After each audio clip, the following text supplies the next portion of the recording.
ఇక నల్గొండ జిల్లా మిర్యాలగూడలో ఘోర రోడ్డు ప్రమాదం జరిగింది. అదుపు తప్పి బోల్తా పడ్డ కారును గుర్తు తెలియని వాహనం ఢీకొట్టింది. దీంతో 5గురు అక్కడికక్కడే మృతి చెందారు. ఒకరి పరిస్థితి విషమంగా ఉంది. మృతుల్లో 2 చిన్నారులు, ఒక మహిళ ఉన్నారు. విజయవాడ సమీపంలోని మోపిదేవి దైవ దర్శనానికి వెళ్లి వస్తుండగా ఈ ప్రమాదం జరిగింది. మృతులంతా మిర్యాలగూడ సమీపంలోని నందిపాడుకు చెందిన వారిగా గుర్తించారు. మరి కాసేపట్లో ఇంటికి చేరుకుంటారనగా మృత్యువు వారిని కబలించింది. దీంతో గ్రామంలో విషాద ఛాయలు అలుముకున్నాయి. ఘటనపై కేసు నమోదు చేసుకున్న పోలీసులు దర్యాప్తు చేస్తున్నారు.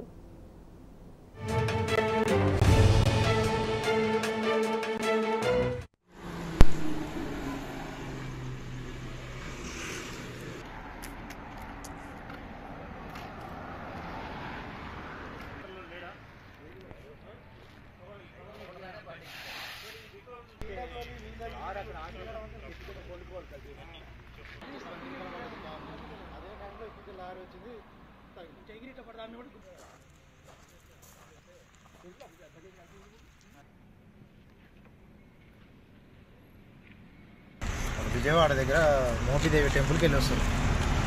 అయితే అక్కడికి వచ్చినప్పుడు సడన్గా మన డివైడర్ అదే టైంలో లారీ వచ్చి తగిలింది.